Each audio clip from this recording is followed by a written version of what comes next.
The small South Pacific territory of New Caledonia is over 16,000 kilometers away from France. It has now rejected independence in its third and final referendum. The island has voted to remain a part of the French territory, with over 96% of the votes polled in favor of staying a part of France. At least 2,000 kilometers east of Australia, Caledonia is an isolated territory in the Pacific region with a population of merely 270,000 inhabitants. It is a vast archipelago that is at least 10 time zones ahead of Paris. Merely from a geographical position, the South Pacific archipelago seemingly holds no significant position, but geopolitically, it is of immense importance. New Caledonia hosts one of the two French military bases in the Pacific. This allows France to play a significant role in the Indo-Pacific region.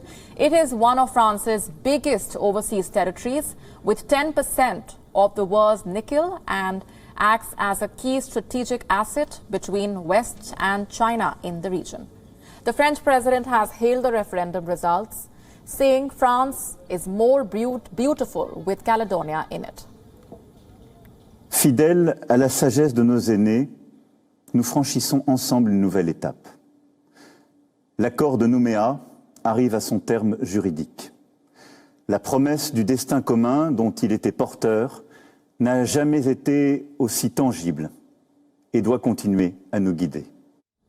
New Caledonia won broad autonomy in 1988 in a political process known as Nouméa Agreement. Under the agreement, the island was given irreversible transfer of power from France, except in the areas of defense, public security, justice, foreign affairs and currency. Besides, Caledonia was granted 3 referendums to vote for independence.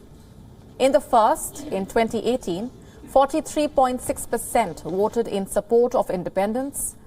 In the second, in 2020, 46.7% voted in support of independence. However, the pandemic created political disarray, and due to the fears of economic upheaval, 96% of the voters voted no in the final referendum.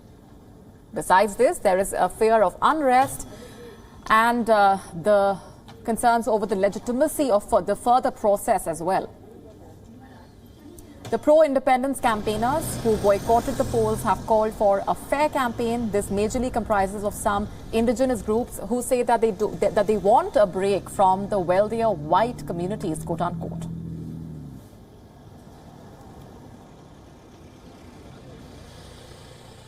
WION now available in your country. Download the app now. Get all the news on the move.